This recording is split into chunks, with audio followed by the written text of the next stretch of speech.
Right, well, thanks for coming down, guys. I'm speaking to the microphone, even though we've been having a conversation for the last 15 minutes. Because, we've all appeared to sit down here, so we're really aware.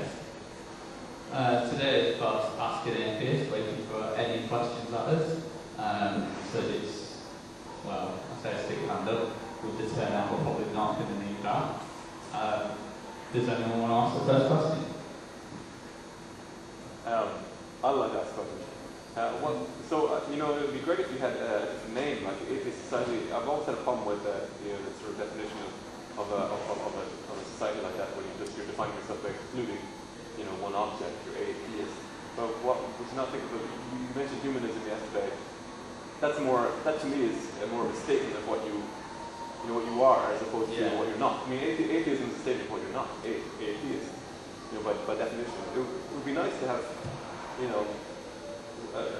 a mission statement. It's kind of difficult, I suppose, but I think that maybe it's always going to be true.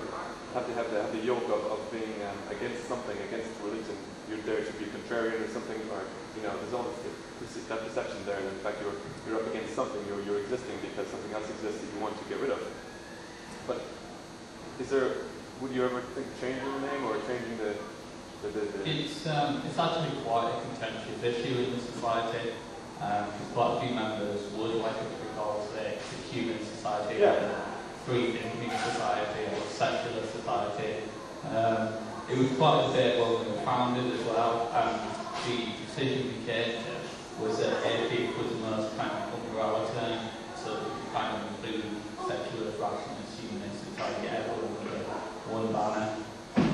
But it is definitely a good point that we are kind of seen as a negative society just based on our name. Yeah, I mean, it's not to do with what you're talking about at all. It's not the right thing. I mean, I'm a Christian. I like to raise issues like this all the time. It's a very interesting debate. Yeah. But I mean, I think it would be nicer to have an atheist society, something more positive. Atheism, to a lot of people go, oh, it's like you're anti something. Yeah. But I think it would be cool if you had some mission statement that was just, always what we're about. I'm sure I'm a skeptic society or something like that is a bit more. Skeptic society is a bit more. Yeah. Less reactionary. Yeah. You have anything to add? Yeah, I mean, the name of the society is an issue. I think it comes up pretty much every committee meeting and definitely every AGM. I mean, I actually like the name Atheist Society because, I mean, although it is it sets up as a sort of negative position society, I mean, it is essentially, as Chris said, the best umbrella term for all forms of a religion almost. It also sort of, when we were looking at sort of putting together publicity, putting together events and things, the name would work better. If you mention someone on part of a rational society, you have a far greater job of then communicating what rationalism is. But I think most people, whether they have the right idea of what atheism or not, are aware of atheism and are aware of atheism and kind of understand what it means. To get a far sort of greater sort of appeal in terms of people, you don't have to spend time when you do publicity how to communicate what the name is. I mean, there's a really big movement within the atheist society to rebrand the humanist society. Yeah. I mean, a lot of members are humanists, but the problem with humanism and renaming the humanist society is that it then excludes people who don't believe in humanism. But that's a problem you have to live with. You define yourself, and you don't fall into that category. Well, can you be in the club then? Maybe. Yeah, the thing is though is that when we were looking at it, sort of atheist society gave the broadest possible inclusion. So it just seems to make sense. Did atheism to encapsulate all then sort of branches of not believing in God, so humanism, secularism, rationalism, empiricism, new atheism, all the sort of little parts. I mean, it's one of the big things that I come across when I work with atheist society is that it's trying to find any form of commonality between two different atheists. because I would struggle to find any two atheists that have the same thoughts and philosophies and ideas, which is one of the biggest barriers to actually having a society in the first place, and one of the reasons why I wanted to try and make it as inclusive as possible and as broad and appeal as possible. Because with any other religion or sort of religious or faith-based group, there is always a significant portion of their belief or philosophy system that is common to everyone else in society. Remember with the CU, they're not so bothered about what sort of flavour of Christianity you believe in, as long as you believe in God and Jesus. Yeah. Whereas there's not that level of commonality amongst people who don't believe in God. We had an interesting talk last night, and you can be spiritual and still be an atheist, and obviously they would not classify themselves as things like a humanist, because humanists don't allow for existence of spirits. And so it just sort of fits the best, or I suppose we keep coming to the same conclusion every time it's brought up, is that if we change the name to something more specific, sort of more positive, we would really struggle to get the same sort of membership base. Yeah. I mean, these sort of comes up every few weeks, every few months, and this is discussed at great length. I mean, one day, maybe the feeling in society is that we need to move to a more positive way, but at the moment, I can't see it changing.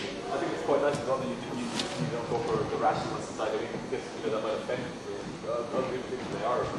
People are religious. They also think of themselves as also being rational. I think that might be more. It might be a bit of a problem, but I mean. Yeah, I mean, I think it is something we do look at, and the thing is that to be atheist, you don't have to rationally come to that conclusion. I mean, I would go as far as to say a lot of the atheists are rational, consider themselves rational people, but then you very rarely get a person with any belief system who thinks they've got to that, come to that conclusion irrational. Right. And so, regardless of whether I think it's a rational conclusion or not, someone else's belief systems are just as rational as mine to them. Yeah, I think that's quite a nice way to put it. I was going to say as well, I was going to discuss it with you as well, do you think that there's such a thing of, I presume you believe in morality, human morality, and you believe that there's an absolute morality?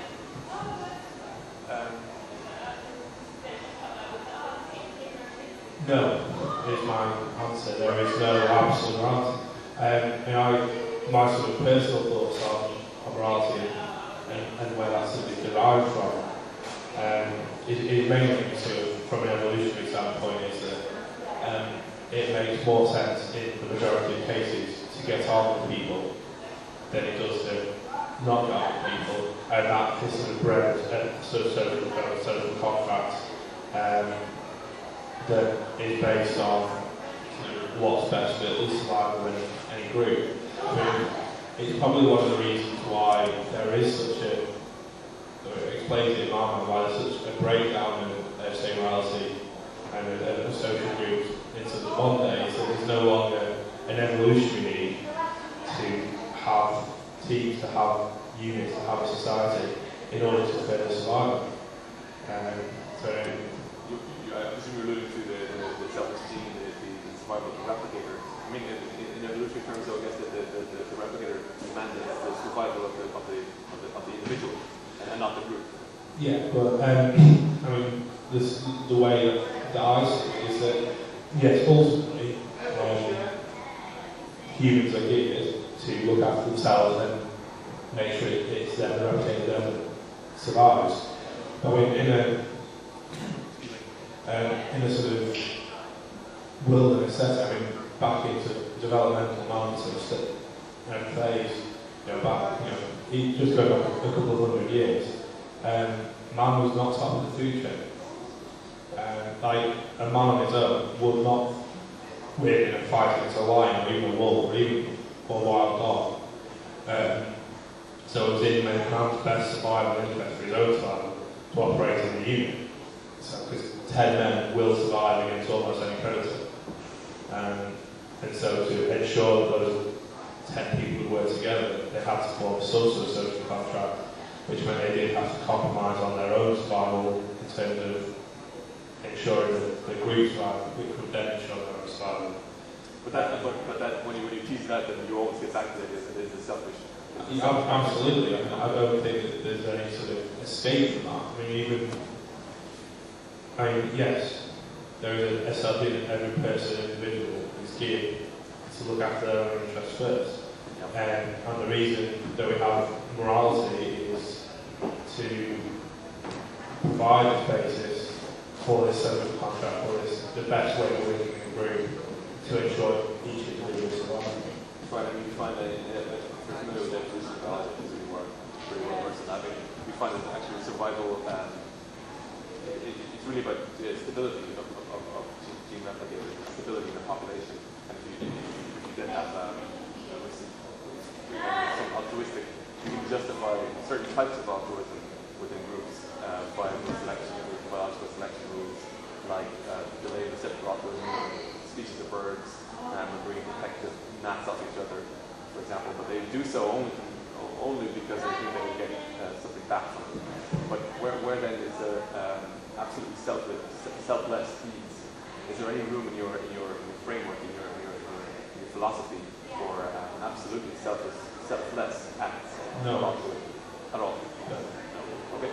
Well, I think just to kind of expand on some of the stuff that's just been said with regards to the selfish gene, we tend to think that when it's the individual that really matters, but will cooperate within a group, we automatically tend to assume that that's one person, and then the group is society.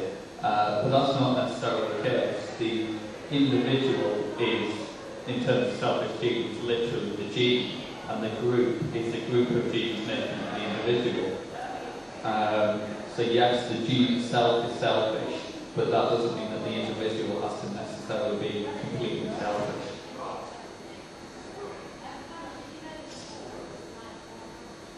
One of the other things I think would be good to cover today is we got an email regarding the bans we put outside. I don't know if you saw it, it was on the road since you said that there is no God. I'm just going to read this email it says, "Hi Chris, I am not religious. I regard myself to be rational. Whilst walking through uni today, I saw a poster saying there is no God. Why did you put that up? Of course atheists believe there is no God, but surely it would be rational to say there could be a God. Surely making a bold statement like this is totally irrational and will not gain the respect from people, even rational people. You're going to have to do more than be deliberately controversial. That is not rational. The same goes for Allah Muhammad, if I watch it or whatever it was, which is a talk we ran last week. If you want to go about upsetting people, fine, but don't do it in the name of rationalism. That is not what rationalism is about. It seems to be somewhat immature and more arrogant than anything else. And if you want to gain respect from students, whether you regard them as rational or not, you will have to change your tact. People already regard atheists as arrogant, and you're going to give atheists a bad name. Come on, please think rationally." So there's sort of a few questions in there then that are sort of relevant today. And I suppose the first one is sort of what you consider to be rationalism, what forms of rational thought. And I suppose there's also, are atheists arrogant? In response to the first sort of real question is what is rationality, what is sort of rational thought? I think that Heist, our speaker last night, put it in a really sort of concise and clear way, is that rationality is the sort of acceptance of a hypothesis of a thought that has some statistical or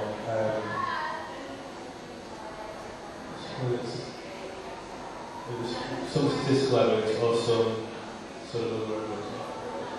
Yeah, hypothesis. You're like a hypothesis testing. Yeah, is that And I think that some of the points raised now, and some of the points that I've supported this week, are that it's just as rational to sort of make a statement there is a God, or I believe in God, or I don't believe, and they have the same weighting. I think that to some extent that's true. It was a sort of an argument, a debate I had a few months ago with, and I suppose I'd call her a theist, so that she believed in some sort of supernatural sort of being, some sort of God figure. And we ultimately concluded that it was a rational standpoint to come to the conclusion that there is a God, just as it's a rational standpoint to say there isn't a God. Where I sort of disagree with that as an atheist is that you have to start from the starting point is there is a God to rationally conclude that there is a God. Whereas I feel that in true rational thinking you have to start from a zero position, a middle position.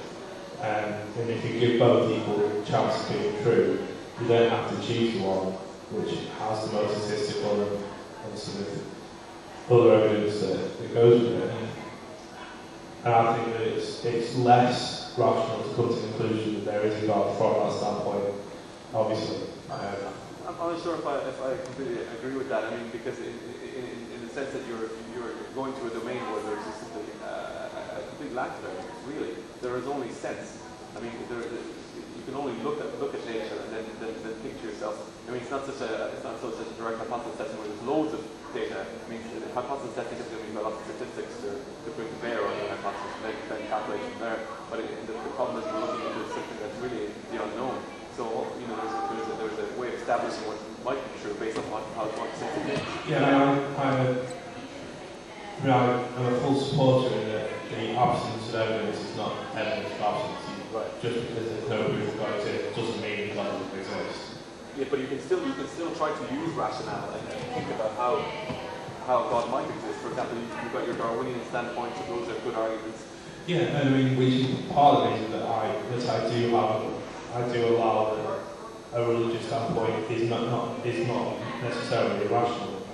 I was thinking that the method that they go through to sort of bring the reasons that I think is flawed in many aspects, and that's partially what I do here and debate a bit about.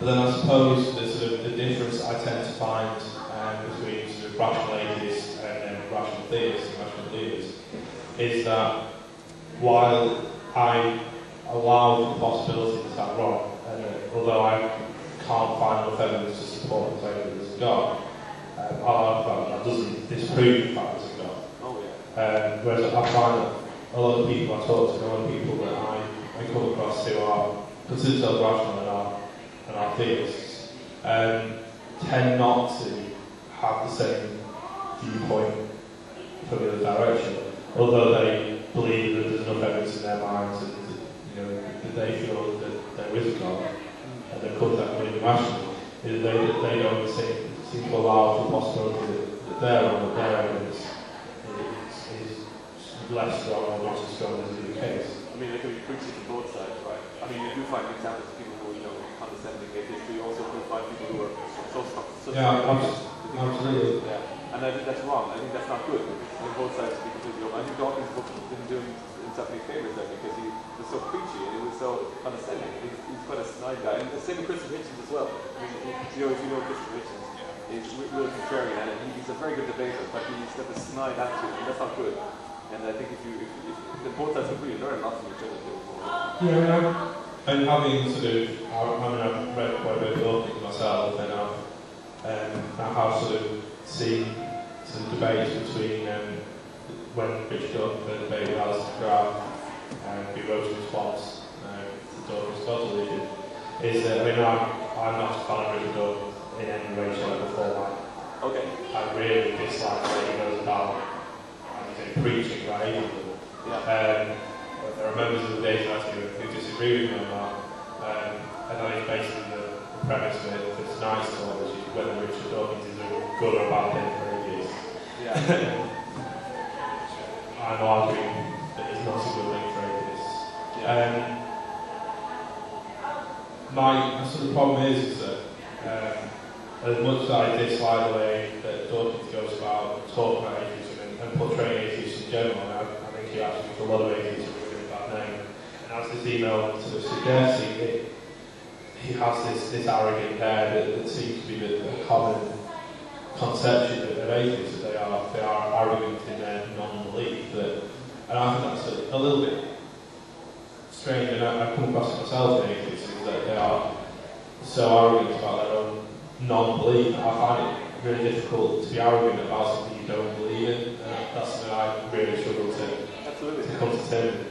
It's like, it's almost like saying, I can't read, isn't that great? Yeah, I totally agree with you. He spent 400 pages defending a position, which ought to be, well, to him, self-evidently true. I mean, it exists. Why spend 400 pages talking about it? I don't disagree with the idea of talking about what you believe or what you don't believe in.